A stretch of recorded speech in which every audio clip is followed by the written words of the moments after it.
Almost हजारों साल की गुलामी के बाद अपना संविधान मिला, इक्वलिटी का रखा, स्वतंत्रता, समानता, भाईचारे पर आधारित, और ये देश में स्वतंत्रता पर आधारित ये संविधान जो मौलिक अधिकार, डायरेक्टिव प्रिंसिपल और दूसरे राज्य स्टेट के संबंध क्या होंगे, केंद्र कैसे चलेगा,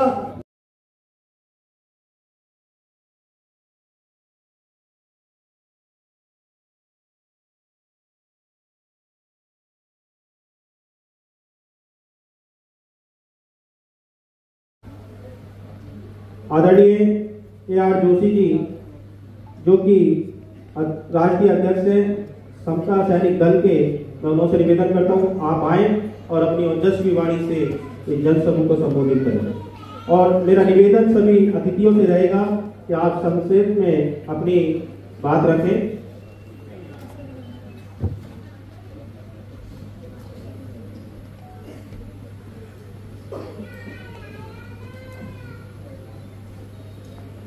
सबसे पहले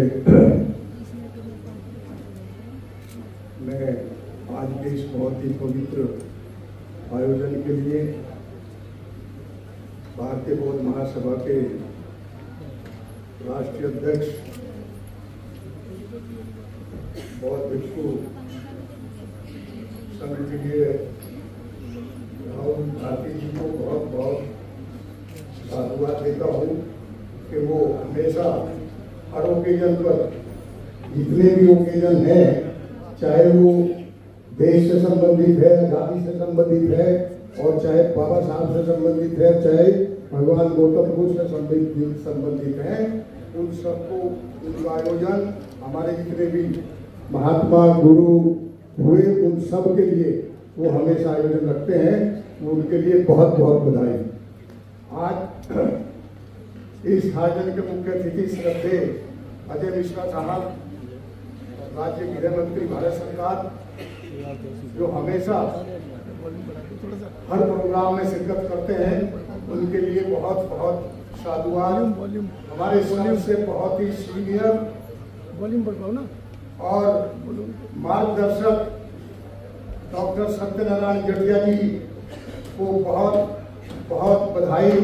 आज के ओकेजन पर। और वो हमेशा इस समाज का मार्गदर्शन करते रहे, चाहे वो किसी भी कैपेसिटी में रहे, और उन्होंने समाज को दिशा निर्देश देकर के समाज में एक विशेष स्थान प्राप्त किया, पार्टी में एक विशेष स्थान प्राप्त किया। वो हमारे सबके प्रेरणा स्रोत रहे। हमारे बीच में बहुत ही वरिष्ठ भाजपा के नेता और प्रोफेसर जगदीश मुखी जी, जो देश के गवर्नर भी रहे, उनके लिए भी बहुत बहुत साधुवाद। उनसे मेरा परिचय है 1993 से लेकर के 95-96 तक, जब वो जनकपुरी से MLA थे तब से रहा, और बहुत ही मिलनसार और बहुत ही जुझारू व्यक्तित्व के धनी रहे हैं। हमारे बीच में प्रदेश अध्यक्ष रहे आदेश गुप्ता साहब, जिन्होंने पार्टी का बहुत ही जबरदस्त तरीके से कार्य भार किया, संभाला और पार्टी को ऊंचाई तक फैलाया, उनके लिए भी बहुत बहुत साधुवाद। हमारे बीच में श्रद्धेय एडवोकेट पांडे जी, जो अभी बोल रहे थे अम्बेडकर नगर से, और जितने श्रद्धेय साथी हैं, हमारी बहन अनीता, डॉक्टर अनीता आर्या जी, उनके लिए भी बहुत हमारा साधुवाद। श्रद्धेय साथियों, बहुत भिक्षु जितने बैठे हैं, मैं माफी चाहूंगा, सबसे पहले उनका नाम लेना चाहिए था, उनको बहुत बहुत साधुवाद। हमारे बीच में बहुत भिक्षु और जितने भी दायित्व से संबंधित साथी, हमारे श्रोतागण, हमारे भाई बहन बंधु, सभी के लिए बहुत बहुत साधुवाद। श्रद्धेय साथियों, 26 नवंबर 1949 का दिन इस भारत वर्ष में एक स्वर्ण अक्षर में लिखा हुआ दिन है, जब इस देश में आजादी के बाद और गुलामी के बादल छटे और संविधान को अडॉप्ट किया गया। संविधान को इस देश ने माना जिस संविधान के लिए बहुत अरसे से मैं कहता हूं कि हजारों साल की गुलामी के बाद पहले मुगल रहे फिर अंग्रेज आए, तो इस तरह से ऑलमोस्ट हजारों साल की गुलामी के बाद अपना संविधान मिला। और वो संविधान की ड्राफ्टिंग कमेटी के chairman Bodhisattva Baba Saheb doctor B.R. Ambedkar ji थे, जिन्होंने अपने अथक प्रयासों से अपनी पूरी टीम के साथ इसको 2 साल 11 महीने और 18 दिन में बना करके तैयार किया। श्रद्धेय साथियों, आज पूरा भारतवर्ष उस संविधान के तहत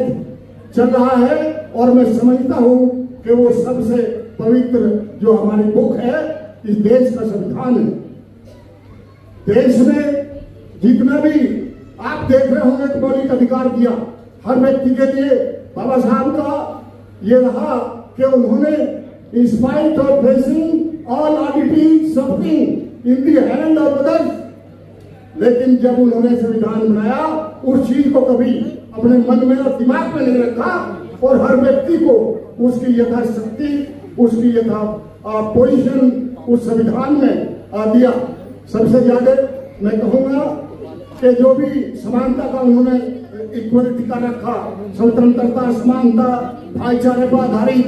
और ये देश में स्वतंत्रता पर आधारित ये संविधान जो मौलिक अधिकार, डायरेक्टिव प्रिंसिपल और दूसरे राज्य स्टेट के संबंध क्या होंगे,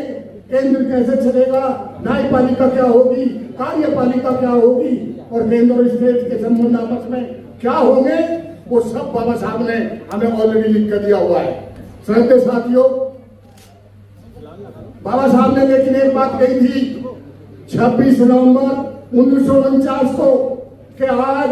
ये जो संविधान हम आज अडॉप्ट करने जा रहे हैं ये बहुत ही खुशी का दिन है, लेकिन इसके साथ साथ हम इस संविधान के तहत जो प्रयोजन है, राजनीतिक में एक वोट का एक अधिकार तो होगा, लेकिन सामाजिक और आर्थिक दृष्टि से हम उस अधिकार को नकारेंगे। और ये अगर बहुत समय तक चलता रहा तो ये जो बहुत मुश्किलों से और बड़ी विविधाओं से, विषमताओं से, अवरोधों को झेलते हुए जो संविधान बना है, वो लोग जो इससे ऐसी स्थिति से प्रताड़ित होंगे, बहुत ज्यादा दिन इसको संभाल नहीं पाएंगे और इसको हमें जल्द से जल्द ये जो डिस्क्रिमिनेशन डिस्पैरिटी है, सोशल और इकोनॉमिक, इसको हमें जल्द से जल्द पूरा करना होगा। साथियों, उन्होंने ये भी कहा था उस संविधान, उस पार्लियामेंट में जब दिया है कि संविधान कितना भी बढ़िया हो, अगर उसे मानने वाले लोग की नियत अच्छी नहीं है तो वो बेहतर संविधान भी बुरा साबित होता है। और अगर संविधान कितना भी खराब क्यों ना हो, अगर उसे मानने वाले और संचालक बढ़िया है तो वो संविधान बढ़िया माना जाता है। श्रद्धेय साथियों, मैं इस मौके पर मोदी साहब को और उनकी गवर्नमेंट को बहुत बहुत साधुवाद देना चाहता हूं कि उन्होंने बाबा साहब से संबंधित जितने भी स्थान थे उनका पुण्य किया और उनको बहुत बेहतर तरीके से बाबा साहब को रेस्पेक्ट देते हुए, चाहे वो 26 अलीपुर रोड है, चाहे वो ये फाउंडेशन जो बाबा साहब का बना ये है, चाहे मऊ है, चाहे चैत्य भूमि है और चाहे इवन लंदन में जहां वो रह करके डिग्री उन्होंने ली, चाहे वो जगह है। तो मैं उनकी पूरी गवर्नमेंट को और उनके लिए इस मंच के माध्यम से बहुत बहुत साधुवाद देना चाहता हूं। समय की कमी है, बहुत कुछ कहना था, तो इन्हीं शब्दों के साथ मैं आप सभी से यह लेता हूं, जय भीम। थोड़ी जोर से जय भीम, जय भारत, जय भारत।